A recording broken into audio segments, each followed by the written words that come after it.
I choke? Why do I always choke on my coffee? Good morning and welcome to Coffee Talk. I hope that everybody slept well. And for most of us, there is only one more day until our kids go back to school. Glory, glory, hallelujah.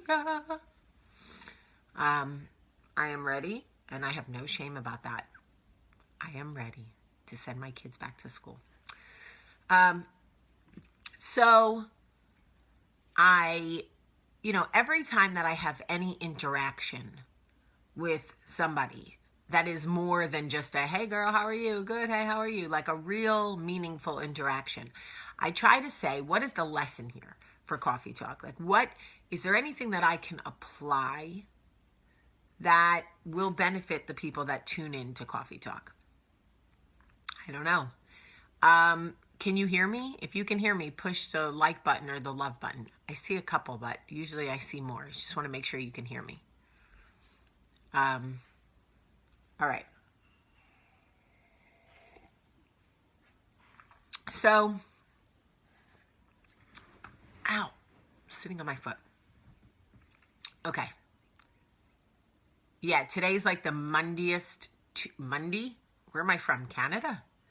Today is like the Mondayest Tuesday in the history of Tuesdays ever. Okay. So here's the thing.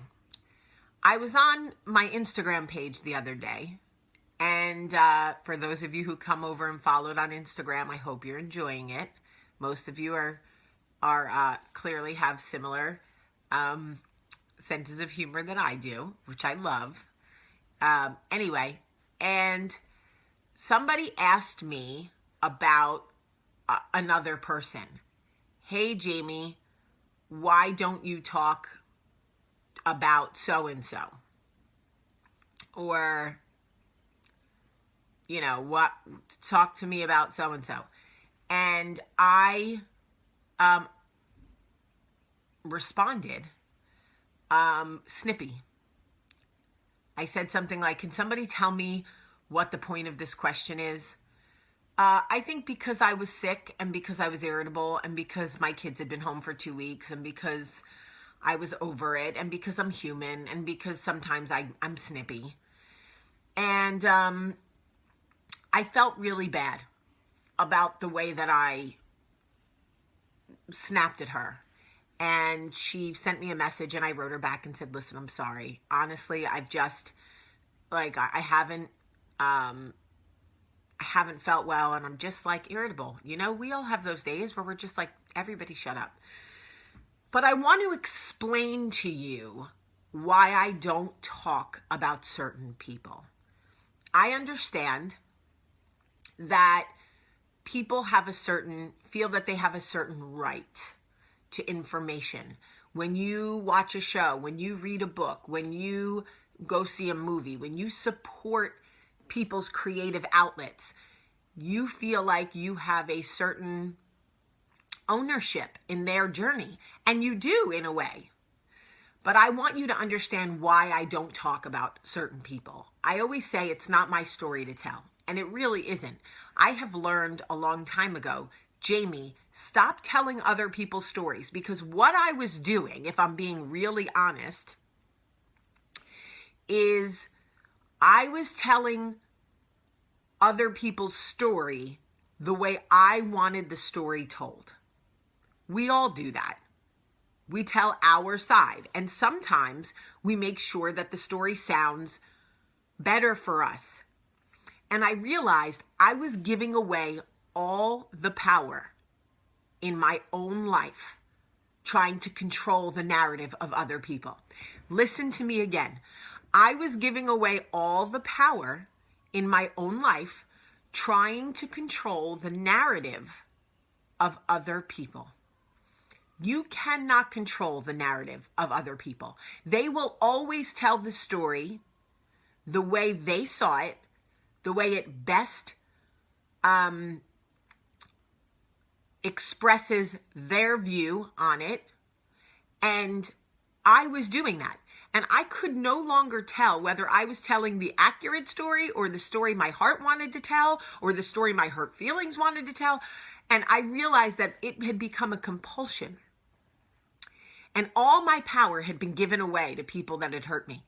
Literally, I was powerless because I felt compelled to tell the story to anyone who would listen. Listen to how I had been wronged. Listen to what had hurt me. Truth is, nobody really gave a shit. They just wanted the drama. They wanted the information. They didn't really care what happened to me. Curiosity is a power stealer. They will steal your power, and they will encourage you to twist the narrative because it's beneficial and entertaining. Not feeling you today. Thank you, Connie, for sharing that. Everyone, Connie is not feeling me today. Okay. I'm not feeling you either, Connie. So I guess we're cheers. All right. So what I realized about people who maintained control,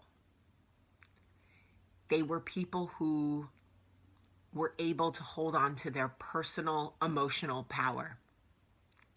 I could not control my personal, I had lost my personal emotional power.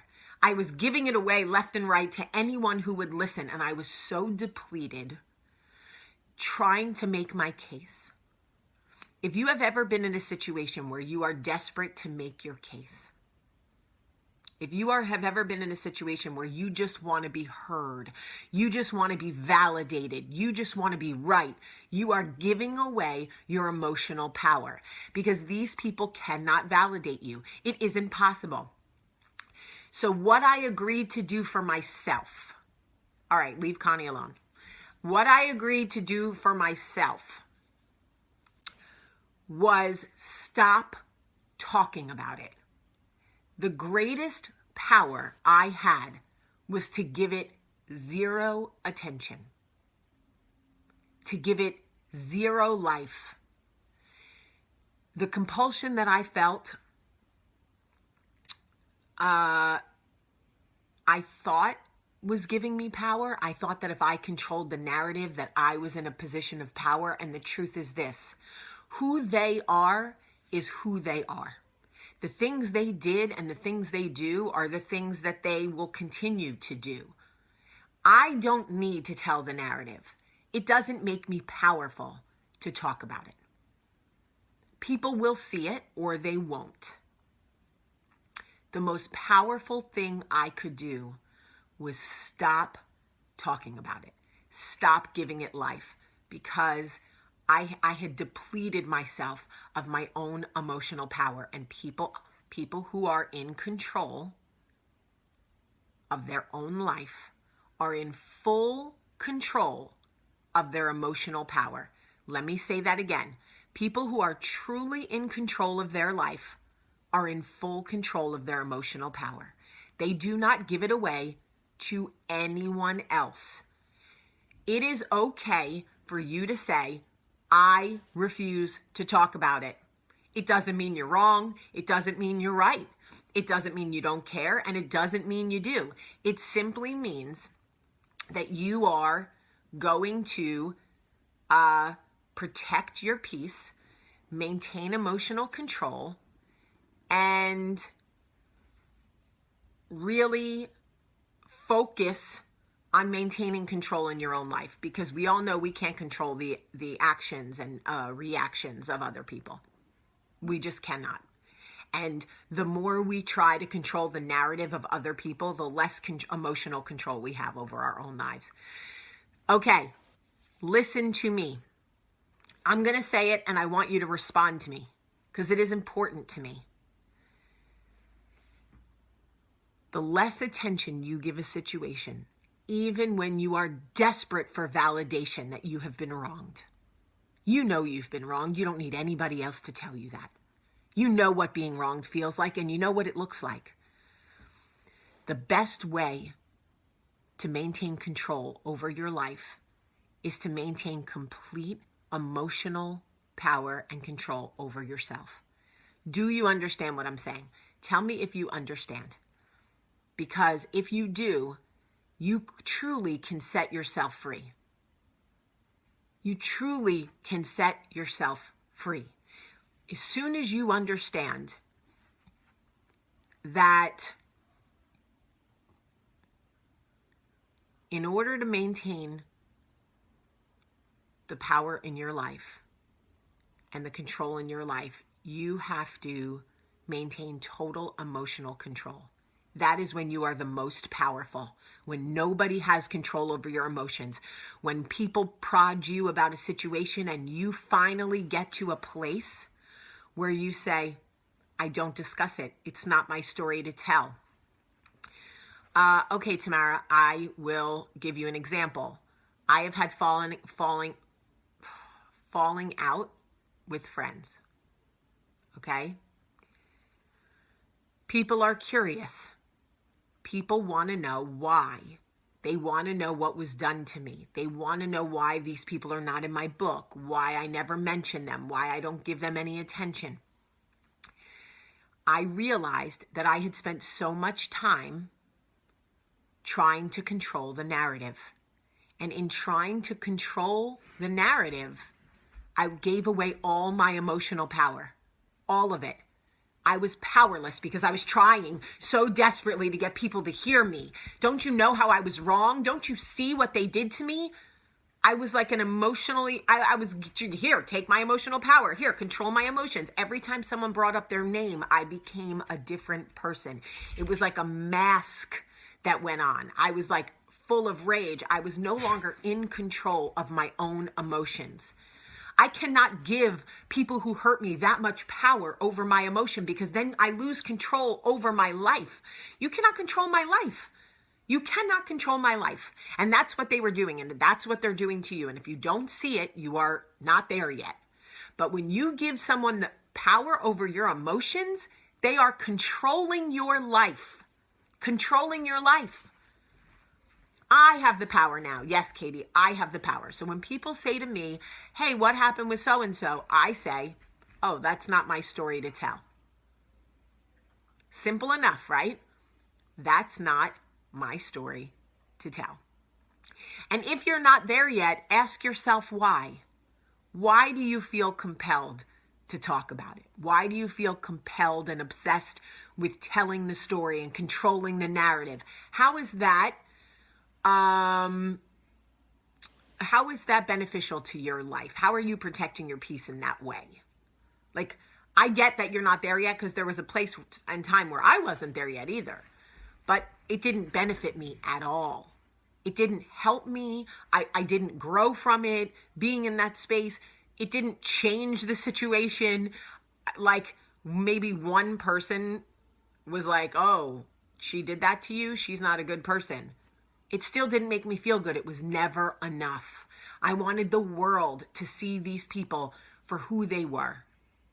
And I realized you can't control that. And I'm not going to give away all my emotional power to people that have hurt me. They then control my life. If I can't walk through my day without hearing someone's name and becoming an irate lunatic or a sad sap or a resentful whatever, I have no power over my own life. And I'm sorry, but I need power. So, with that being said, simply say, oh, it's not my story to tell. And if they push you, they don't care about your boundaries and they don't care about your peace. Because anybody who cares about your peace would hear you say, it's not my story to tell, and go, oh, okay, got it. Yes, even family, even anybody, you protect your peace. If they push you, they don't care about your peace. Okay? And people who ask typically don't care about you. Yes, Teresa, they only want the gossip. All right. I love you guys so much. which is why I get up and do this every day, because I feel like if any lesson I have learned can somehow benefit even one person. Okay, and let me just say this really quick. I'm not saying that you should never talk about it. I'm saying choose one or two people that can help you get over the initial hurt. Talk about it. Really, thank you for sharing my video, Cheryl Bryan.